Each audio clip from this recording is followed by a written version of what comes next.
last presenter of the afternoon is Allison Young. She's the local history and research library manager at the Payne Odom Genealogy Library. It's a mouthful of stuff. In Moultrie, she brings nearly 20 years of experience in public libraries, museums, archives, and in records management. Allison holds a BA in history from Valdosta State and professional certificates in history, archives, and genealogical research. A dedicated history nerd, which we love here.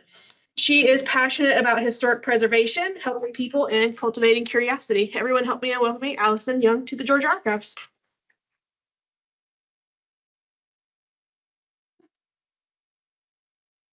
Thank you, thank you, thank you. It was made clear to me earlier that I have a laser pointer, so I am unstoppable now. This is great. Get my notes out here. Yes, I am monstrously tall. So. No, we're the. Okay, well, thank y'all so much for allowing me to come speak with y'all today, and thank you for giving up your time, sticking around for my talk. I really, really appreciate it. It's such a huge honor to be here. You've heard the introduction about me. This is roughly what we are going to talk about. Of course, today's talk is the other side of the desk, historic and cultural donations from an organization's perspective. So I am talking about what museums, libraries, archives, what we are thinking about when you come to us with things, what sort of considerations we need to make, how we make our decisions, what the process is like, all of that good stuff. So this is what I hope to go over, including what not to do. Pretty please and thank you. And just a note that since I have worked in public libraries since 2022, and then the 15 years before that was in museums and archives and records management, this is very much a mishmash of processes, so your mileage may vary. I also want to note, I subjected my mother and sisters to a practice run of this, and they told me to slow down. So if I need to, someone just like, I'm trying my best. I also want to note, some of this could be perceived slightly in a cynical light. It is coming from my lived experience, and unfortunately that includes some negative stuff. But I included it because I hope that we can learn from what people did that was not great and not do that in the future. So that's why I included that there. And I also just wanted to acknowledge up top that the whole point of all of our organization's existence is to speak to the stories we tell each other. We're all keeping the things in our collections to tell people now and in the future who was here, what happened, what life was like, what does it mean to experience humanity if we can aim so high. So the things that we collect need to contribute to that in a meaningful way. Sometimes that means making hard decisions, and making hard decisions and saying no is really hard. That said, I hope that what follows is received with the humor with which it was intended, and that the archives does not regret asking me to come speak to y'all today. So I do also want to note that this is not about donations to standard circulating library book collections. That process is literally this. Today's talk is about when organizations accept historic cultural objects, art, special collections, the things you don't check out to the public, but are intended to be preserved long-term and shared or exhibited for folks to learn about and enjoy in that way. So regular library books is that. It's cut and dry. There we go. We're done. So we're not doing that. So that brings us to collections at GLAM organizations, GLAM being the sparkly acronym for galleries, libraries, archives, and museums. I've noticed recently that the G has been dropped from the acronym. That's because galleries typically follow a different ethos from the rest of the type of organizations. Galleries display art, but they're also trying to sell it. So please know that when I use the word galleries today, I'm actually talking about art museums. So different mindset entirely from traditional galleries. So we like to compartmentalize, and by and large, The collections at these different types of organizations tend to be delineated, where libraries have books, archives have papers, museums have objects, galleries have art. However, reality tends to be a lot messier. A library such as mine may have over 27,000 books in the collection, but we also have maps and photos and personal papers and archives and housewares and weapons. Yes, I have swords. They're awesome.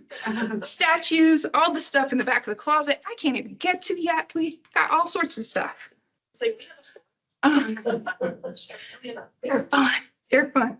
Now, an archive may focus on paper records, but they also frequently have photos, maps, audiovisual materials, and may have other personal objects like watches, clothing, wallets, etc., that kind of stuff. Museums, now for our purposes today, we're focusing on history museums and heritage centers.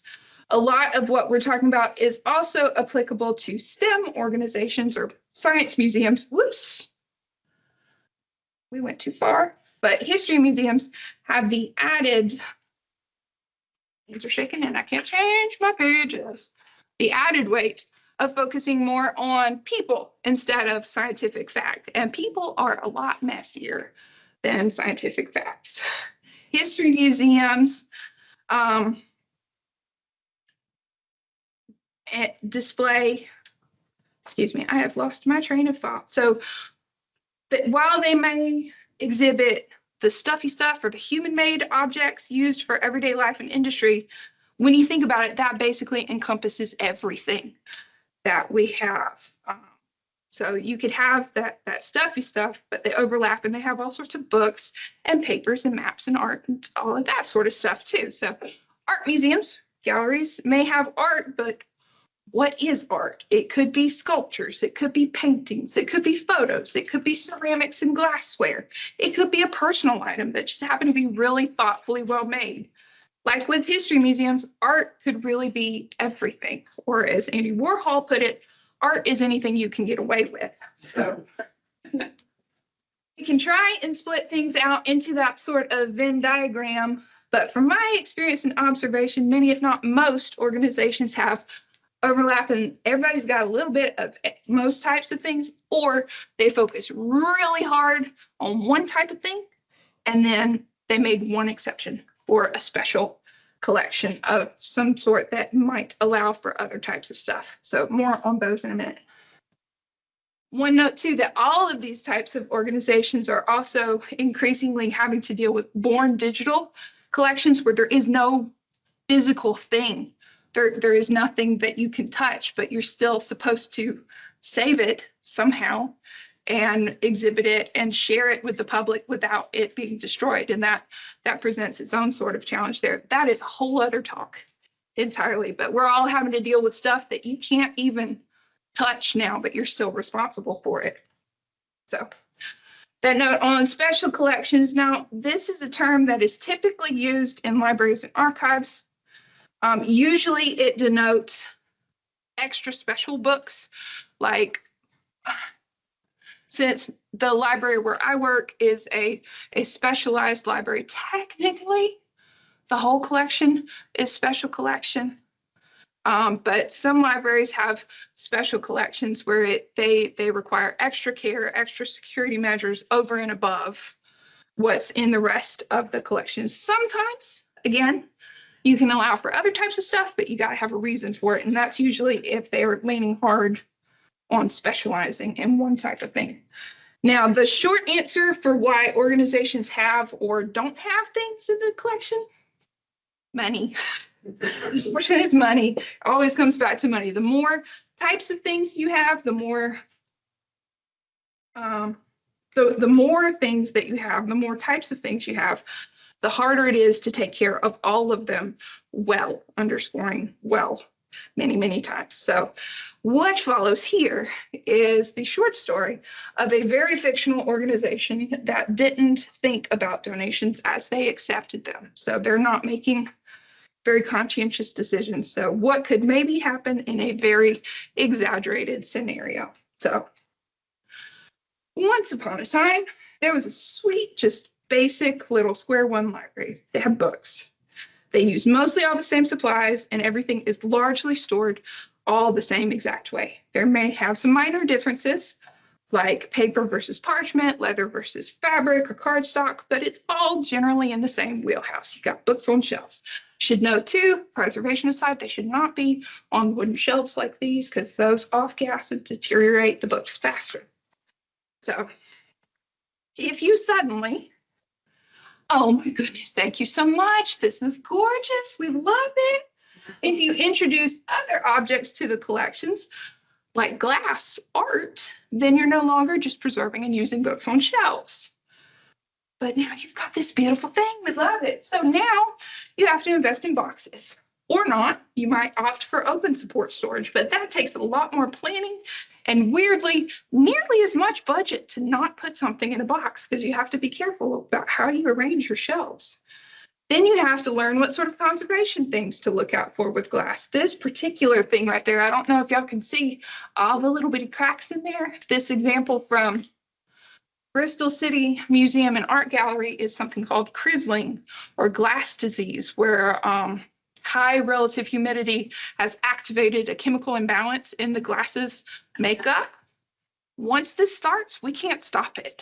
We can't fix it. You can slow it down, but it's just gonna continue to fall apart, little bitty cracks at a time. And it also feels kind of greasy and wet on the outside. It's not great. You just forever have wet glass in your collection. So that's fun. So you've got your books, you've got your glass. Now someone wants to donate a uniform.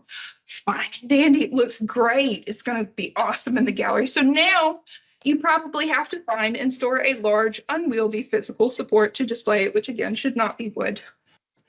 And you also need very large storage boxes or a safe way to hang it when it's not on display. So you need to store it long term. Then someone else approaches about a taxidermy natural history collection, which you accept because who wouldn't? Look at this guy. He's awesome. But that carries a completely different and new set of threats that will literally devour the items. So you've got to continually monitor for that. That's a carpet beetle, by the way. And if it was stuffed before a certain year, it might be full of asbestos for extra fun. We do just genuinely love collections that can kill us. And then someone brings you a box of film reels and you really want to keep them because they document major local historic events. But then you find out that this particular type of film has to be kept in seriously cold storage all the time. Okay, got to get a fridge. And then if you have that one type of film and aren't super careful about storage, it just might spontaneously bust one day. Google nitrate film if you don't have enough to worry about these days. It's seriously fine, y'all. Everything's under control. So while all this is happening and the original library stuff is still going on, you still have to keep that collection growing and weeded, and it's a few years later and you have no more room and basically an organization trying to take on more than they are equipped for is a little risky. So it's a lot. So sometimes organizations have to say no, and this is very hard. Again, that example was absolutely an exaggeration of worst case scenarios, events. I hope your organization is thinking more than that. So ideally, any organization isn't just thinking about how super cool the thing you bring to the table is, but also what they already have in the collection.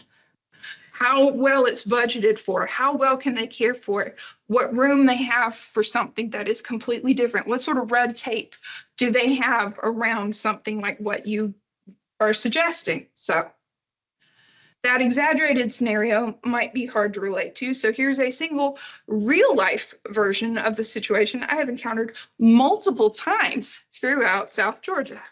Any guesses what it might be? We should have a train here. It'll put the town on the map. It'll create a travel destination. It'll bring in those tourism dollars, all that good stuff. It's going to be so good, y'all. Someone wants to give you part of a train. It's gorgeous. It's in excellent condition. You might even get a qualified volunteer out here to fire it up a couple days here. It's going to be great. It's going to be so good. Problem is, Where's it going? It's just as big, if not bigger, than your whole building. It can't go inside. You do not have the thousands of dollars for shelters, so it's going to get fried by our very aggressive South Georgia sun.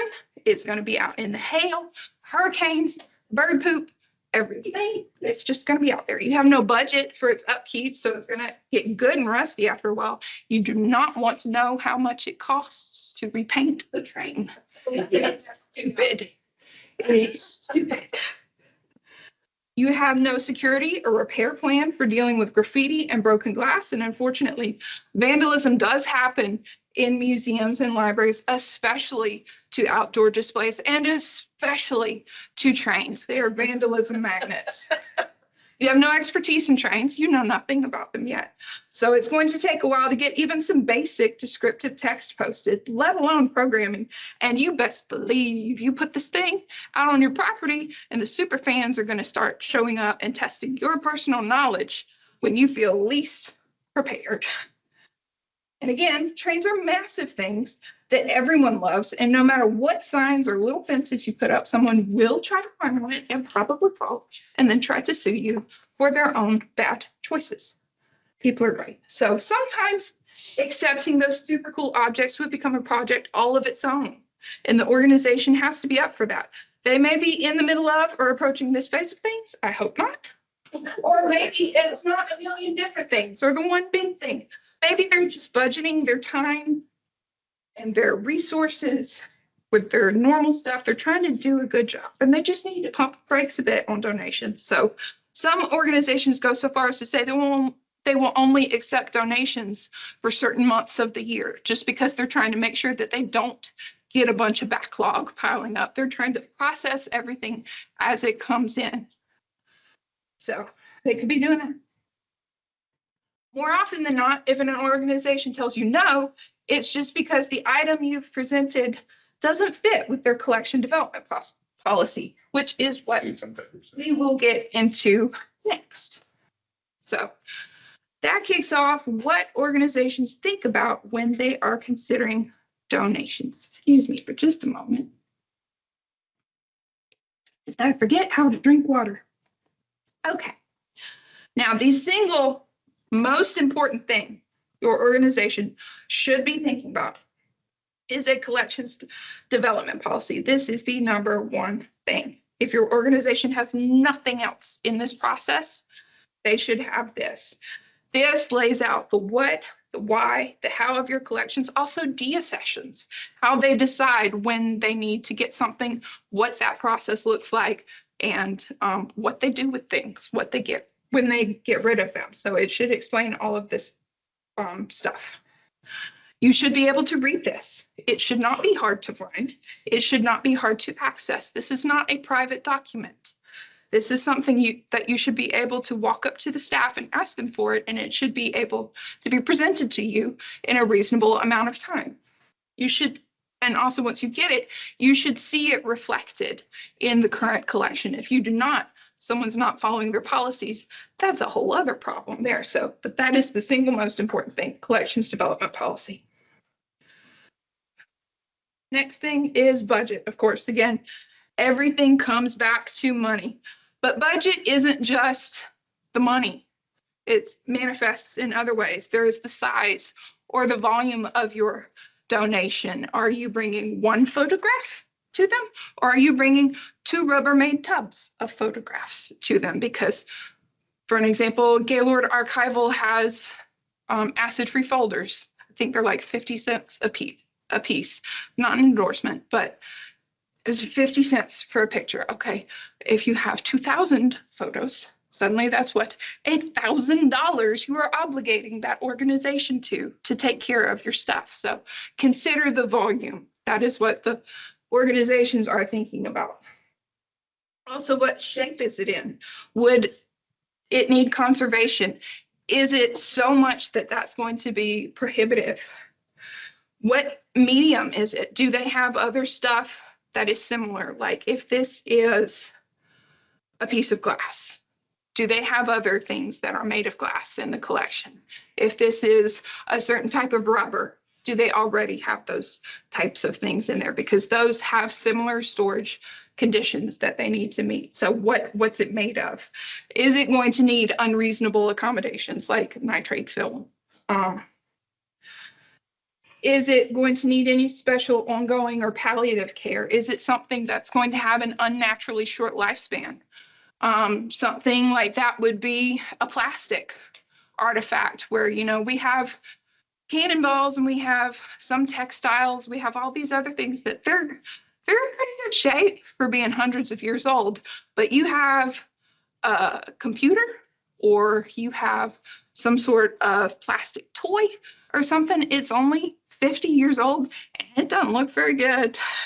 It's going to be in the landfill for 1,000,000 years, but after just a couple decades, it starts to get sticky and it starts to crack and warp and the colors get all weird. So some things, if they're just going to fall to pieces within the next 50 years and there's nothing you can do about it, sometimes you have to make hard decisions. It just depends on what they're up for at that time. So that is one of the things that they consider. Another thing that organizations consider is the value of the item. Now, saying this feels so gross, but I need you to understand that generally value is artificial and has absolutely nothing to do with a monetary amount that is ascribed to the item. The American Association of State and Local History wrote a white paper about it. They wrote it or said it much better than I ever could. I'm going to read a couple of excerpts here. It says, when a history organization accepts an object into its collection, it does so because the object can be used to further the educational mission of the organization. Collections should not be considered financial assets. These collections are resources that are held in trust for the public to directly fulfill an institution's public service mission. Hopefully I can't forget to read paper. Okay. Last little bit here. Treating collections as financial assets puts the objects at risk, endangering their ability to continue to be used for the public good. They do not endorse the capitalization of collections, and they do not support using proceeds generated from the sale of objects deaccessioned from its collections for operating expenses. My words are getting confused. But basically, once if you appraise an item and you say that this thing from 200 years ago, it costs this much, that puts it in danger. Once you capitalize an item like that, that suggests to your bookkeepers and your fund managers, your board, everyone else that there's a monetary amount on this. We can sell it when we get in trouble to bail the organization out. So that's why we do not price objects at all. We don't do that because it's a very, very dangerous thing to do. So when we talk about the value, we're talking about that cultural, artistic, historic, whatever worth that having something means to us, means to patrons, means to researchers. Again, the whole point of our organization's existence is to speak to the stories we tell each other. The value we're talking about here is what keeping this thing contributes to those stories and history. Is it significant evidence of something? Does it illustrate a point really well? And I jumped ahead again. Did it originate at a poignant event in history? So that sort of thing. Now the context, this is the why of your item. What sort of story can we tell this thing? What sort of names, dates, places, that sort of stuff. Context creates meaning. The more you have to share about an item, the more useful it is to others. If we don't have any of that information, is it at least in good condition? Can it be used as a good example of the thing is a thing? That sort of thing. So, quality. Is it in good shape? Again, going back to the budget and thinking about conservation, all that sort of stuff. Is the burden on the organization going to outweigh the benefit to patrons and researchers? Is it even possible to save it? And the thing I skipped ahead to before, excuse me, I have a personal experience with this.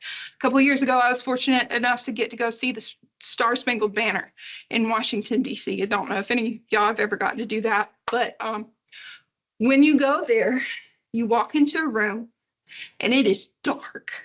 Like it is almost completely black. They have little bitty lights down at the floor, like at the movie theater, so you can kind of see where your feet are, but you walk in and it is just dark. You cannot see.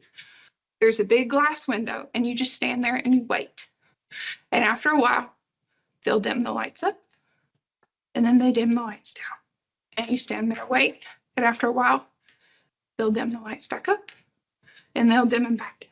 It's not this bright. You can barely see it. But the reason they do that is because light damage is cumulative and it's irreversible. But the cost of not having it on display is such a detriment to us. They deem it worth the damage. They're doing as much as they can. So it's just that little bit of light, just for a few seconds, very, very, very dark. You can barely see it. And then they go back down. But that's just enough because it means so much to be able to see the Star-Spangled Banner. So that's where there's a good example of they have done everything they can. They have bent over backwards. But the cost of not doing that would be a detriment to society. So they have done that to try and balance it out there. Provenance, the last thing with value, that is basically the history of ownership of a valued object or work of art or literature. Not knowing the provenance of some items could lead to some troubles or liability down the line. So if it's something that maybe passed through different countries illegally or something that maybe was stolen, that could cause problems. So if you suspect something like that could have happened, do your research before you bring it to us, because that could cause some problems down the line.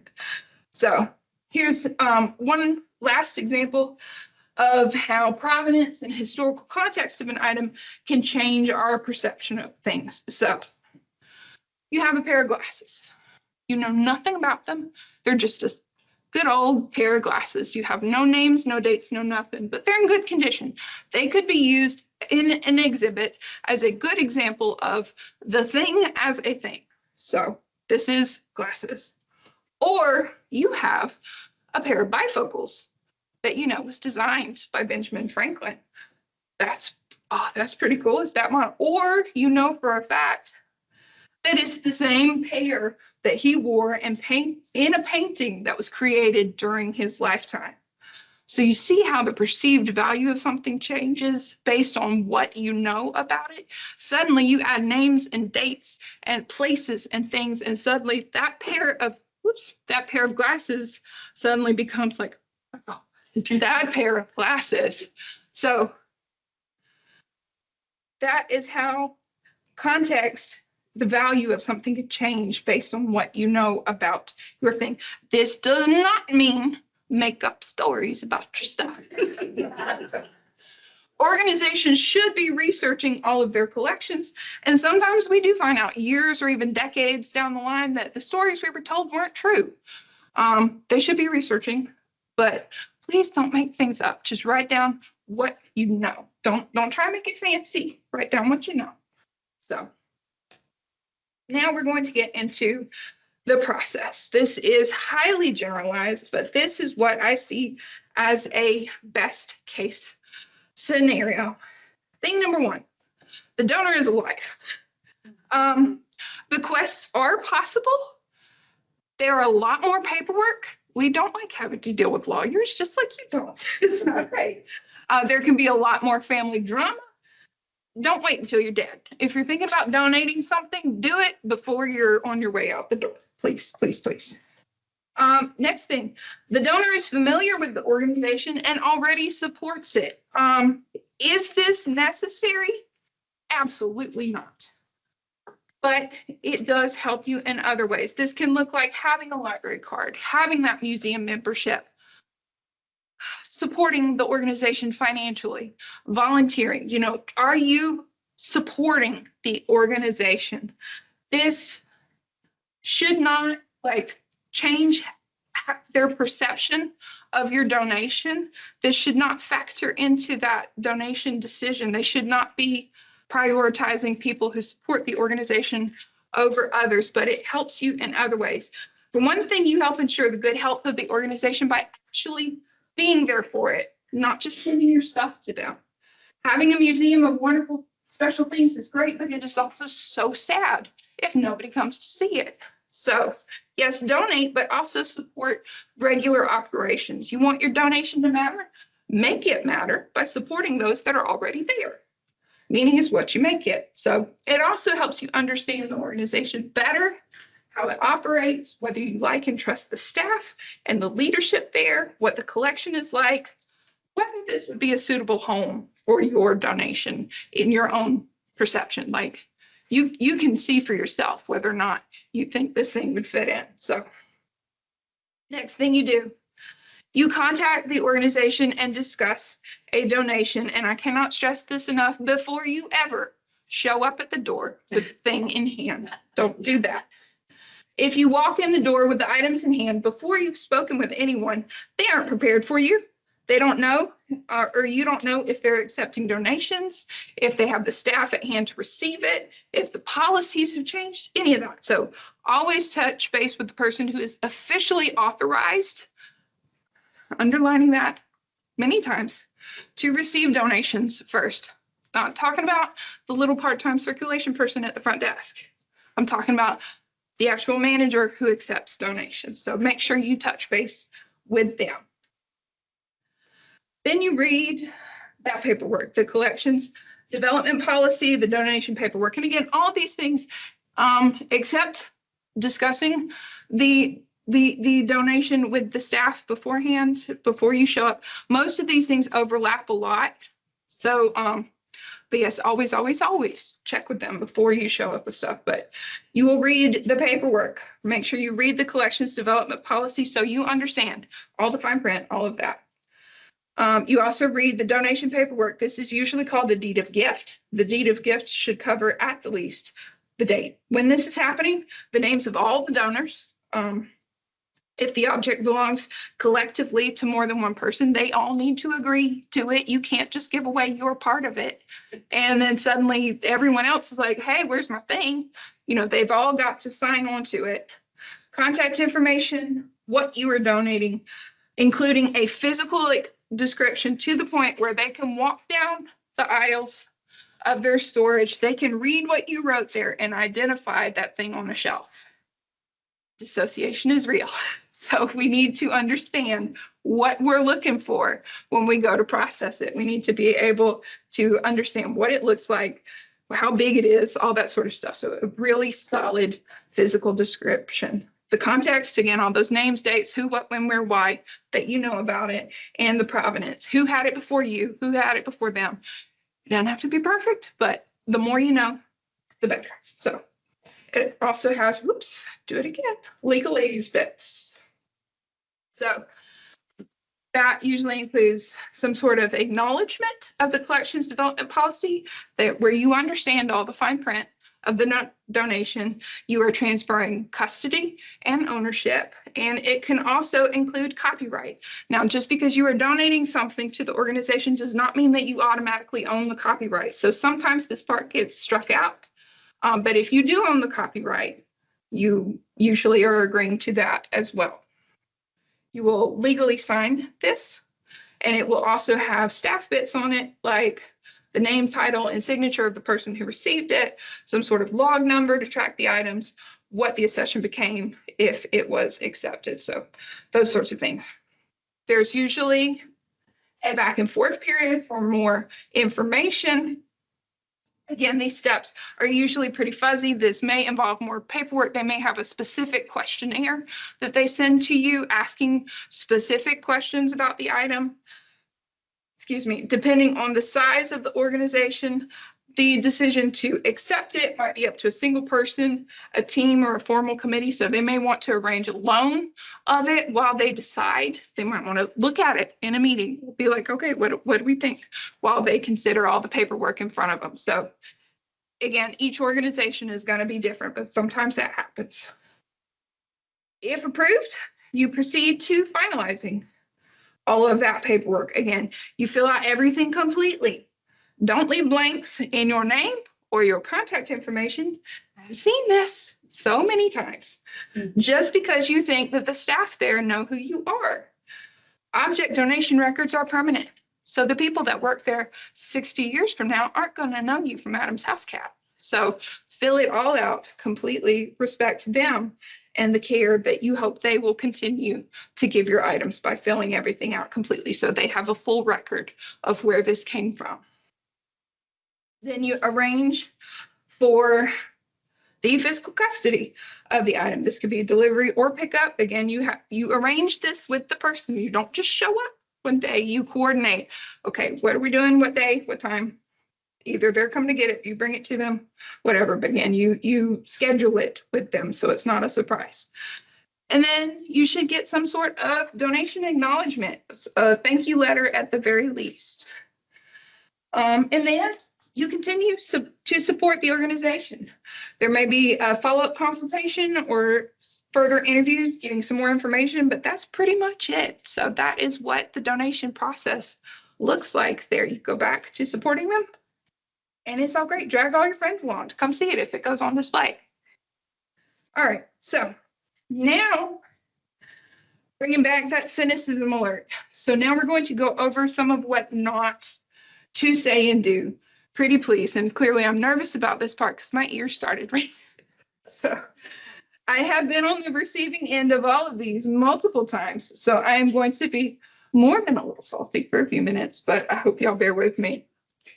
So thing number one, please do not do this. Why isn't it on display?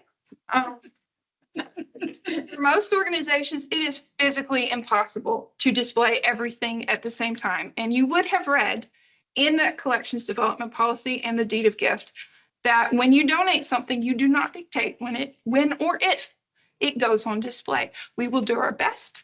We're trying. We're really trying.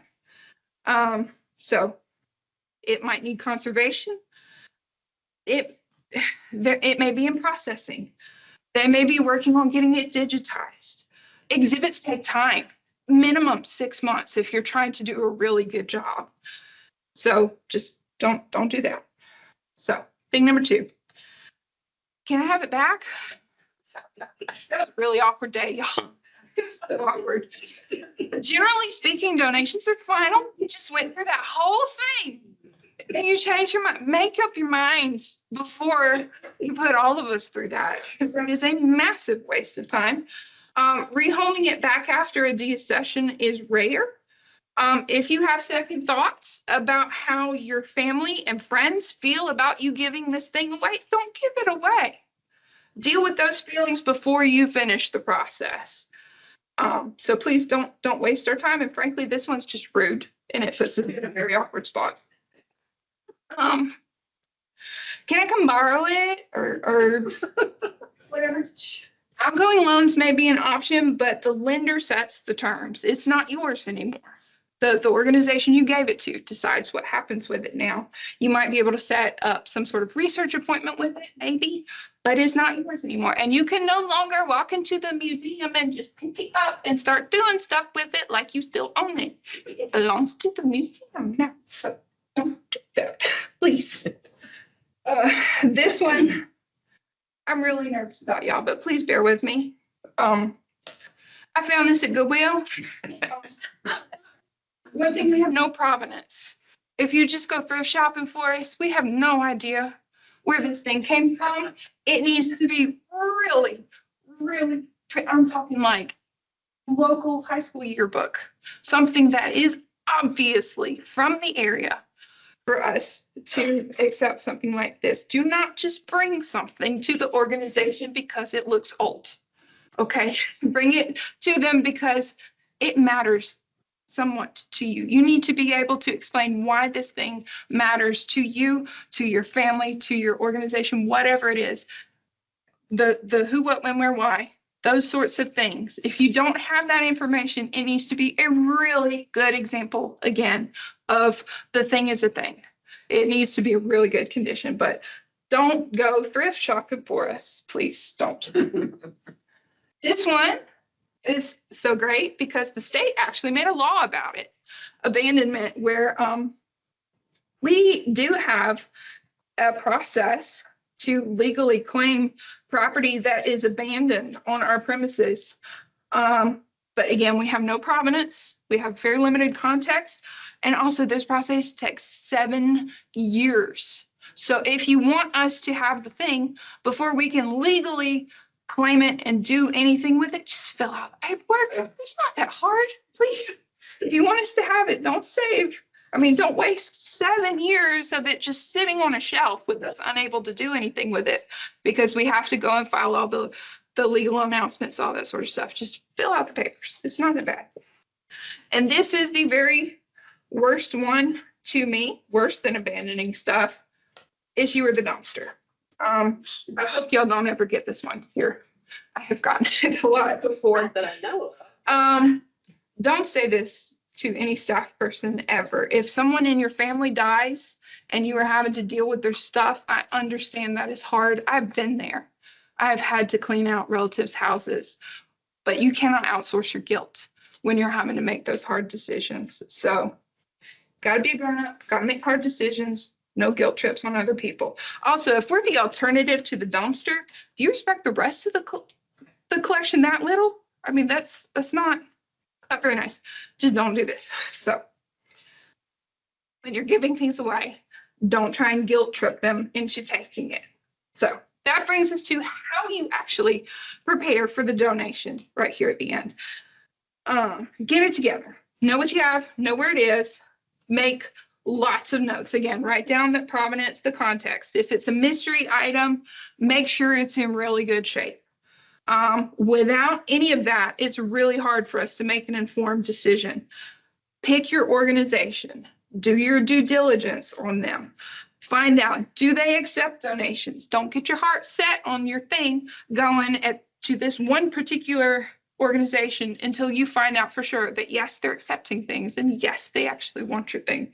So don't get your hopes up too much just yet. Find out, make sure it's actually where it can go. Do you support them? Have you been there? Is the place in good shape? How did the rest of the collections look? Go look around. What was your patron experience like? Because that's what other people are going to experience when they go there to possibly see your thing one day. So go visit, again, make it matter. Make the other things matter. Show up, see what it's like. Is it in any way related to their collection or purpose? Consider your thing against everything else you have seen there, everything else that you see listed in their repository. Does it fit in? You can make that decision for yourself. If it sticks out like a sore thumb, they're probably going to say no. So you can go ahead and go that way. If you need help finding a home for it, they will certainly help you because we talk amongst ourselves. We're connected to other museums, other libraries, other archives. We can help you find another place that might want it. We can't guarantee they'll take it, but we can help you find a more appropriate home. Is your leadership active? This one's a tough one for me to evaluate whether their board meets regularly. Do they meet a quorum most of the time, or do they have to postpone a lot of their meetings all the time? Does the collection appear well managed? Who's making the decisions? Is it one person? Is it a team? Is it a committee? Can leadership meaningfully discuss their own collections? Is it people showing up and voting on money decisions, or do they actually care what they have there? Can you talk to them about what they have in the collection? Because that's going to factor in to their motivations when they are making their decisions. So try and figure out who's leading this thing. How much are they invested emotionally in what's going on there? If you've made it through those steps, then see about contacting the appropriate staff person about a possible donation. So that's all the things that we've been through today. What we collect, what we consider, what best case scenario looks like, what not to do, how you prepare to donate. So that just brings me to my closing thoughts here. Stewardship has always been an integral word at the forefront of my mind in dealing with collections. We only have what we have because it's been entrusted to us, especially in small local organizations like mine. So I tried to always approach donations cognizant that this was my neighbors. This is community. We share stories. We show new generations what their ancestors went through and how that shapes our lives today. We're trying really hard, y'all. And we're in this field because we care about the work and carrying community forward. So, and what if I don't have the Star Spangled Banner or Benjamin Franklin's bifocals? Well, good. I would have questions if you did. But big story history with capital letters starts with those small stories and local history. I only use big famous examples because we all know about them, so they should be easier to understand.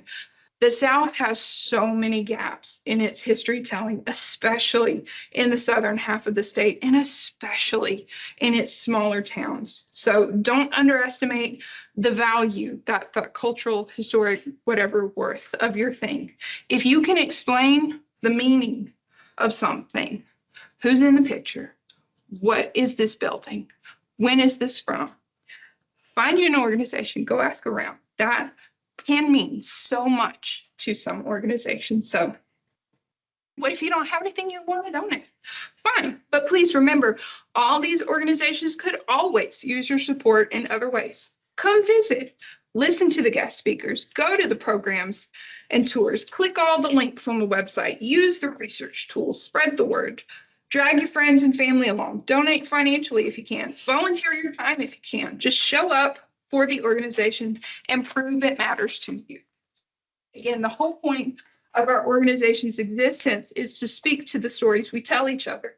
We have to do the most with the least. We have to ensure what we're going to the trouble to save is actually contributing to the work of writing history. So, do museums, archives, and libraries want your stuff? Yes, we absolutely do. We cannot do what we do without donors, but please donate conscientiously or with intention and appropriate preparation. Thank you for your time.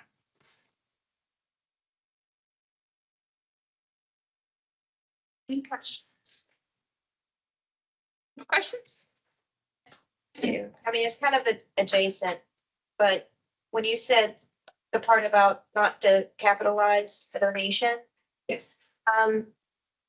I get that conceptually, but then don't you need a value for like insurance purposes and that sort of thing? And how is that handled? You take it to a private appraisal, a private licensed appraiser before you donate it. They can put that on like a tax receipt, but that does not factor into the organization's capital. I'm talking about from the organization's side point, not at me as a donator. Mhm. So like if you do it to a library, does libraries not have to have some kind of covering policy for their collections? It's a guesstimate.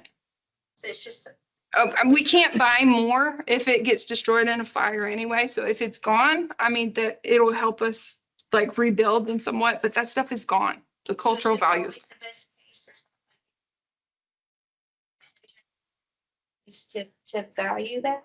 No? Okay. No, organizations should not be appraising the artifacts in their collection. If you want an appraisal of your item, you have to take it to a licensed appraiser before you donate it. And yeah, that should not factor into the organization's capital. Isn't it actually against IRS rule for a museum to assign a value to an object and place that on a deed of gift? Probably, I'm not a lawyer.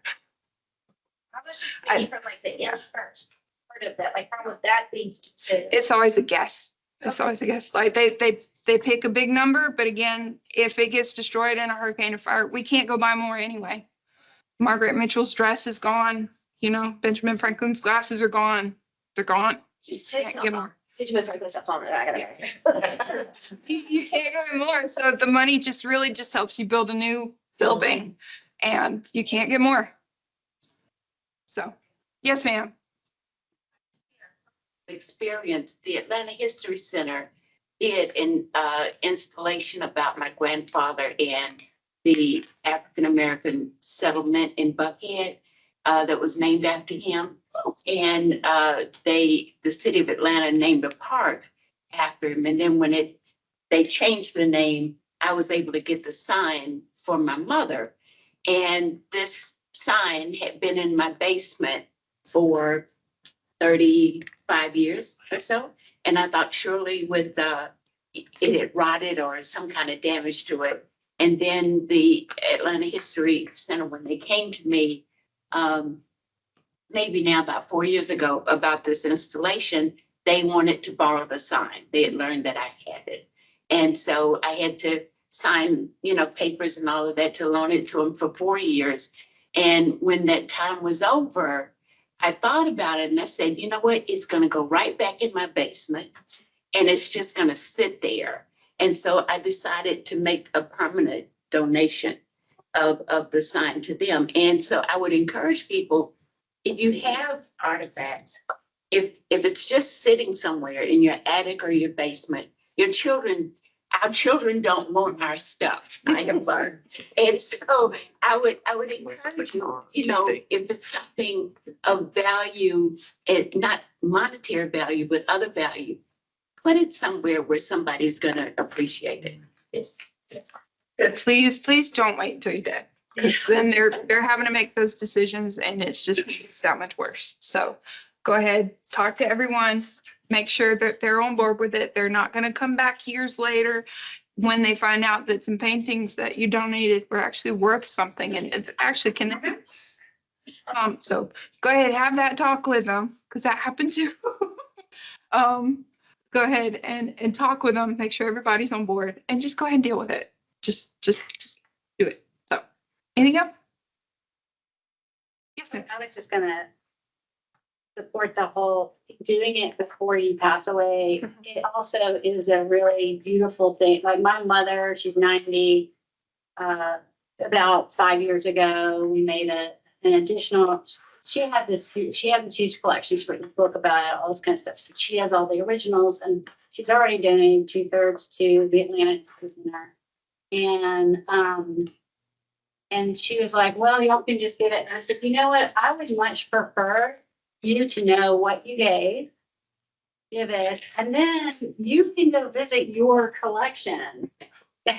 So I think sometimes even having that discussion with somebody, like they always think this is just going to be after they die and they want you to do that for them. And I'm like, let's just do it together now. And I mean, I can't tell you how many times she has told somebody, oh, my collection's over there, go see it. And that's a way of supporting the organization, getting it done, and also knowing in your lifetime what you gave. Yes. And also leaving it to family members, even if you know it's family members that would do that to honor your wishes. So much information gets lost when you're leaving it up to someone else. You have all that background information about who made the scarf, where did it come from, what's it made of, was it worn somewhere in particular. So all of that stuff is in your head. They're not going to remember that. If you write it down, it might get separated from the item. So it's best you go ahead and handle it yourself so you can talk directly with the organization, make sure they get that information down themselves. So, well, thank y'all so much for your time.